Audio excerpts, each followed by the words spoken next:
Holland Davis, and how the love of God will endure. And how awesome is that verse that it's measureless. You can't measure yes. the love that he has for each individual, for every person from all throughout the ages. You know, Amen. I was thinking about in Ezekiel chapter 16, where the Lord is talking about Israel, but it so applies to so many of us, where he looked and he says, I saw you lying polluted in your blood, and I said to you, in your blood live. And he goes on and he talks about how he took us and he cleansed us. He washed us off with clean water, and he dressed us in fine garments, and he loved us. And, that is the love that he has. And you could hear that being expressed through Holland's song as he was singing. It was the Lord singing to you out there, wherever you are today, no matter how deeply mired in junk that you may feel like you are, no matter how unloved you may feel that you are. He's saying to you, I love you. I have loved you with an everlasting love, and I have drawn you by my loving kindness. Will you receive that love today? And you know what? It's just about surrendering. Yes, it's just about saying, hey, I'm ready for you, Lord. I'm a sinner. Forgive me of my sins. Come into my heart and be the Lord of my life. And with your help, I'll confess you before men. Yes. And but you've got to make a personal decision. Your dad can't do it for you, your mom, your brother, your sister. It's an individual decision. And if you've been seeking that peace, it just hasn't come. The Lord has it. Jesus has it. Well, Holland, is that song on one of your CDs? Yeah, that's actually on the I Will Stand CD. Yeah. Tell us about the two CDs, because I know that each one is unique, but we were hearing earlier before we came on the program about how God is using the healing word and worship to touch people, and you're doing a annual conference and leading worship. Tell us about that, if you will. Yeah, the healing word, that actual song was really born out of, it was born out of a time of really seeking the Lord. I wrote it with two other friends, and we were just in a time where we were wondering, should we continue on doing what we're doing, and should we stop doing what we're doing? And it was right at that moment that God gave us this song. It was like we were ready to give up, and God gave us that song. And the first time we played that song, there was someone in the audience who had cancer, and God touched and healed them. Just miraculously, they went to the doctors. It was all like verified, and then it was placed on a Vineyard record. And on that particular recording, when they were recording it, I was talking to the guy that actually led the worship that night, and he said it was really amazing. He goes, people were healed and delivered of things all over. God just started to move. And then from there, it went to Brownsville, and it became one of the songs they sang every night at the Brownsville revival, just, as people getting set free and delivered. So God's just used that song just in an amazing way. And, to me, it's always interesting how God will just, in those moments when you're ready to give up, He'll say, no, I have something for you, something that you could never have imagined, that you could never have dreamed of, something that is beyond what you could think, and yet I'm just going to give it to you and watch what I'm going to do. And so that the songs on Healing Word actually were born out of a ministry that my wife and I have been involved in for probably 10 years now, and that's a ministry called Exodus International. And when God was giving us these songs, we were not sure, it really wasn't fitting the context that we were in at the time. And then when we led worship at the first Exodus conference, we realized that God had given us these songs for them. And because there's songs on there like, Change My Heart, and You Are the God Who Sees, which is, really based off of the meaning of Jehovah Jireh. It's so many say it's, Jehovah Jireh, the Lord provides, but it's really not the Lord provides, it's the Lord sees. And it's as He sees, then He brings everything that we need, and it's so comforting to know that He actually sees our hearts and what we're going through and what's really in there, and where the brokenness is, and He understands all those things. And And so for about the last 10 years, they've invited us back, and just to minister. And we've seen God answer so many incredible prayers, so many incredible lives just changed, transformed. I know that there's a huge controversy, about therapy and gender therapy. Like, is it possible? And I say not only is it possible, but we see the fruit of it every year. We see lives that have been, broken because of rape or abuse or alcoholism or seduction and all these things that come in. The enemy comes in to destroy, and we see God repair and heal and over time restore to the point where now some of these folks have families and they're raising up a next generation of people who follow the Lord, and it's just awesome to be a part of it. A lot of times people don't understand, and when they find themselves in situations like that there are generational things. They don't understand why they are, and of course there's always those voices out there that are just saying that that's just the way it is, and accept it. And yet the Lord is saying, no, I love you, and I have made a way out for you.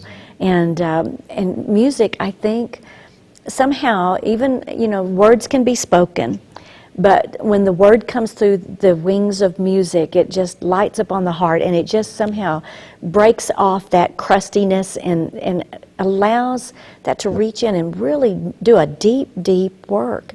How awesome to be able to know that that you've been obedient, and that the Lord is using those things to break people free. Yeah, and the way I like to think about worship is that worship really is our prayer set to music. So it's really sung prayer. Yes. And so as a worship leader, as a writer, what I'm doing is I'm really facilitating that movement of prayer towards God, people expressing what's in their hearts, to the Lord. And so, that means you need to know the people you're ministering to. You need to be in touch with the Lord and what He wants to do in that moment with that community of believers.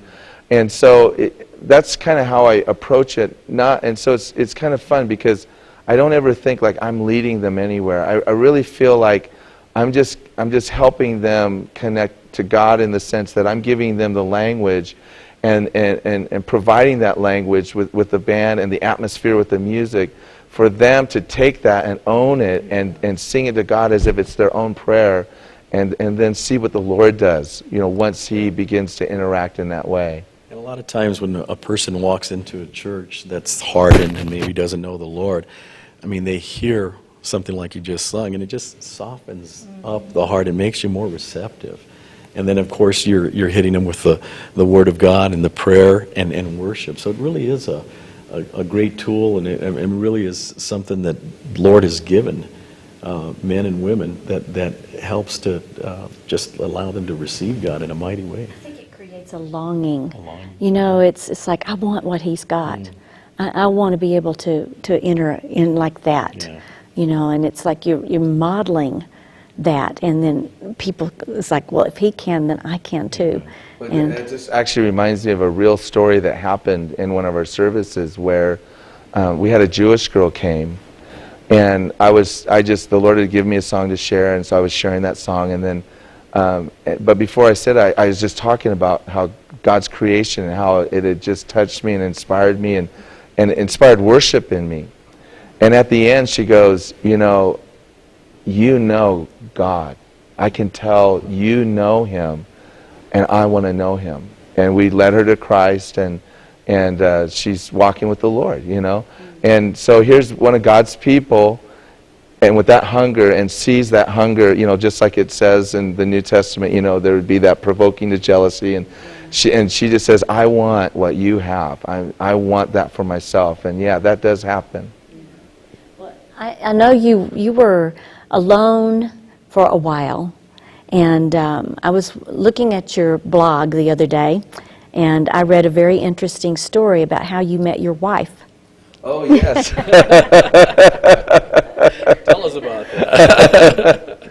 Well, I actually met my wife in church, But as the story goes, I was playing for a friend of mine's wedding. He was lived in Julian, and he wanted country western music for his dance afterwards. And so I said, I would never do that normally, but for you, you're my friend, I'll do it. And I went and bought a book of country western songs, and and it was kind of funny because people were calling out names of songs, and I'm just making them up because I have no idea any of these songs. That's pretty good. So about midway into it, the pastor calls me down and he goes, Holland, I need to talk to you. And I thought, oh, I'm so in trouble now, because he's gonna say, you're a worship leader. What are you doing playing these country western songs at a dance in Julian? And so he got me downstairs and he goes, you know that girl Roxy in the church? I said, no, I really don't. And he goes, she's really cute and she dresses really nice. And then I knew who she was. And I said, oh yeah, I've seen her. And he goes, well, she's got the hots for you. You should go for it. And I said, excuse me? Of course, being the obedient Christian that I am, I did what my pastor told me to do, And so it was kind of, again, I tried to meet her, and we'd go out after church, and there was like so many of us, like 30 of us. We'd go out after church. We'd never be at the same table. And I even remember we were doing some recording in San Diego, and I rushed up just so we could all go out together, and again, didn't sit with her. And so I was getting kind of frustrated. And one night, found out that she was sick. So I called a friend of mine. His name was Mark DuPont, and he had done some stuff, been involved with the Toronto Blessing at some point. But we were prayer partners back in that day, and he basically said, I'll go with you and we'll pray for her. So I brought him along, and she got all dolled up and sat on the couch. And she had, tonsillitis, and it was, big, nodules of just infection in her throat. And God healed her. Like the next day, the infection was gone, and she hasn't had it since. I mean, God totally just healed her. So I was looking pretty good at that point, And shortly after that, we started dating, and then within a year, we were married. Wow. Yeah. And we've been married now 25 years. This year's 26. Awesome. And you were telling us you have three kids. We have 3 kids. Amen. We have a son who's at home with us now, Austin. We have Chase, who's just started college. He's the musician, kind of following in the footsteps of Dad. And then we have Madison, who is in high school, and she's becoming a graphic artist. So amazing. Well, tell us a little bit about Ocean Hills Church and your pastoring there. Well, Ocean Hills Church is just an amazing church. We actually was brought there by Skip Heitzig, who you guys know out here in Albuquerque. He had gone there to pastor for a season, and then came back to Albuquerque, and so we kind of stayed there with the church and helped through all the transition with Jim Nichol, who is our senior pastor, who Skip brought from Scotland.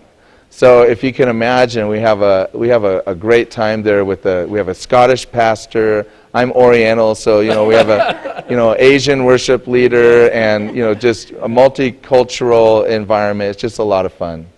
Now, I know you do these Worship Life conferences, and you've got a book that you've written as well. Can you tell us about that? Yeah, for about the last 7-8 years, we've done a conference called Worship Life.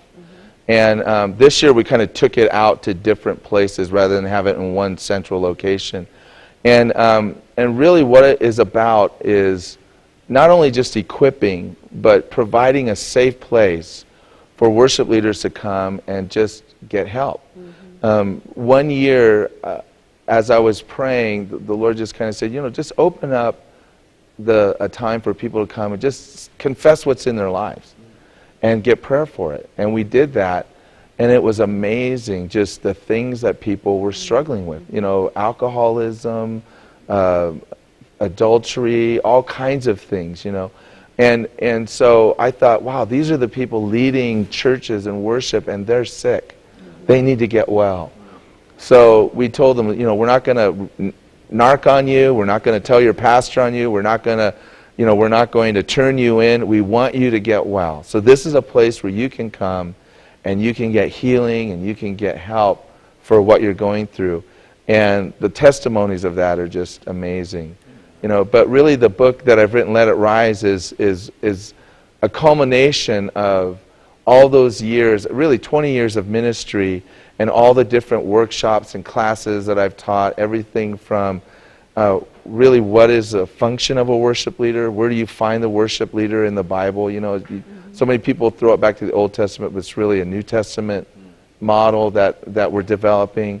A brief theology of worship. How do you release your congregation in worship? How do you get them to become worshipers? And really, for me, one of the most important chapters is the chapter on the prayer life of the worship leader, because for me, my worship ministry isn't in front of people. It's behind closed doors with me and the Lord. And so what I do in front of people is really just an overflow of what happens behind closed doors. It's the secret life of the worship leader.